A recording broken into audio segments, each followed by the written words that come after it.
Olá, eu sou Priscila Monteiro e estou aqui para mais uma oficina do Rota Rio Imperial.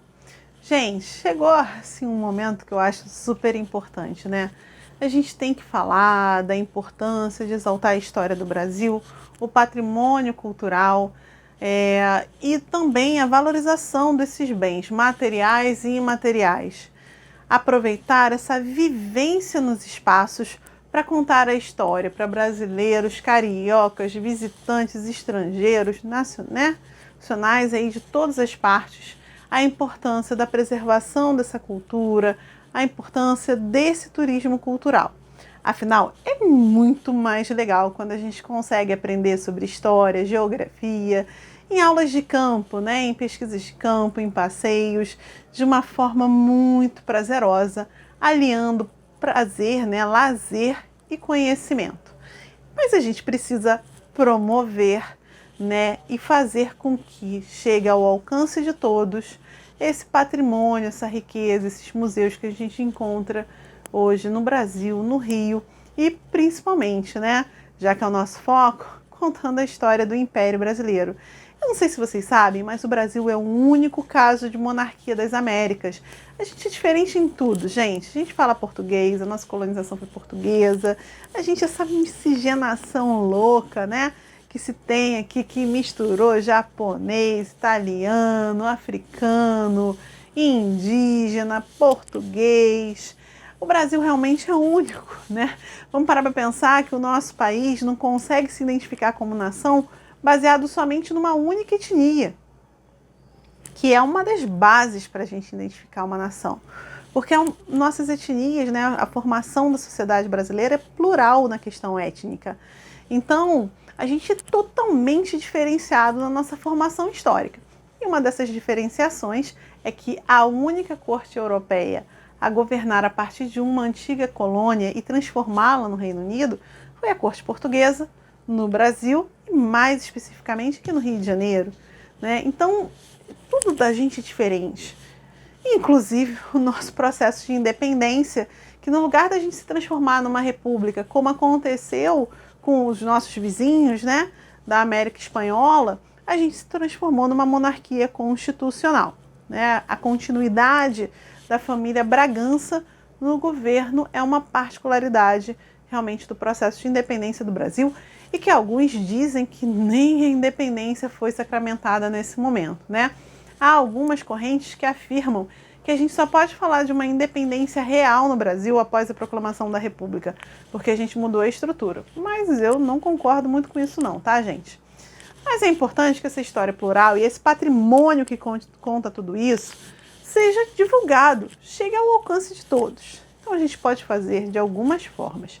Primeiro, redes sociais. Hoje em dia as redes sociais são importantíssimas para a divulgação de qualquer assunto. Segundo, publicações, textos, visitas, esse novo olhar sobre a história, exigir dos nossos governantes também políticas públicas que estejam focadas na preservação do patrimônio e no uso sustentável desse patrimônio. A gente também precisa parar de ter vergonha de que cultura não pode ganhar dinheiro, que não se pode cobrar. A gente tem museus fantásticos que não deixam nada a desejar para museus internacionais, museus estrangeiros que podem contar essa história. Alguns exemplos: Museu Imperial, Museu da República, Museu Histórico Nacional, que eu confesso a vocês é o meu preferido, ok?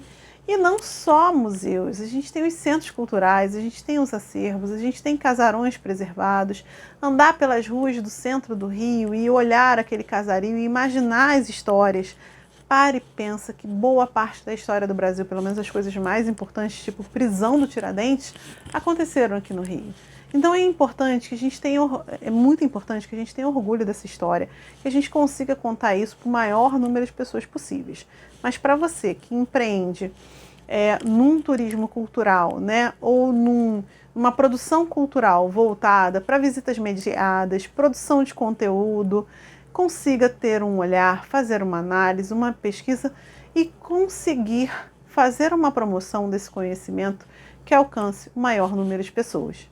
Então, gente, algumas dicas. Redes sociais, ponto claro, sites, publicações escritas, podem ser publicações como livros, folhetos ou publicações em sites, redes sociais, perfis, podcast. Dá para a gente produzir muita coisa de podcast, falando sobre cultura, né? Sobre também turismo cultural.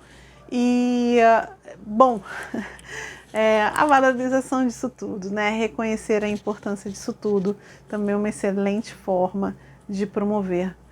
Eu que trabalho com turismo, me considero, né, o cartão de boas-vindas na cidade do Rio de Janeiro. Sou a embaixadora oficial dessa nossa história, desse nosso conhecimento, desse patrimônio, e eu mostro com muito orgulho esses espaços, né? Seja no centro do Rio, seja em cidades como Vassouras, cidades como Paraty, na zona sul do Rio de Janeiro mesmo, quando a gente visita um jardim botânico, ou na zona oeste do Rio de Janeiro, quando a gente explora o bairro de Santa Cruz, visitando a Ponte dos Jesuítas, o batalhão Vileganco Cabrita, onde era, né, a sede da Fazenda Imperial de Santa Cruz. Tem tanta história que é importante para a gente contar, e contar ela fazendo uma pesquisa legal, né, independente do meio de comunicação que a gente vai usar. Então, gente, pense nisso, pense em participar de projetos culturais, pense em participar de editais, pense em promover essas visitas monitoradas. E quanto mais a gente difundir informações sobre esse patrimônio e cultura pelos veículos de comunicação que estão ao nosso alcance, desde a mídia impressa, da mídia televisiva, rádio, internet, né, as redes sociais, façam isso. Porque quanto mais a gente conhece a nossa história, mais a gente se orgulha dela, mais a gente difunde essa história e a importância da preservação desses lugares, mais eles são preservados, mais esse patrimônio é valorizado. Afinal, a preservação do patrimônio pode promover várias delícias no nosso dia a dia.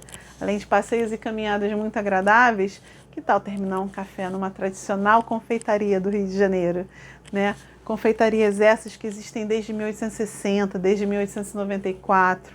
Um bom café, de repente, se a gente prestar bem atenção, os mesmos ares que inspiraram tantos poetas, músicos e até mesmo os políticos no Império, também não passem pela gente e nos inspirem a contar essa história e amar muito mais a história do nosso estado, a história da nossa cidade, a história do Império Brasileiro, a história do Brasil.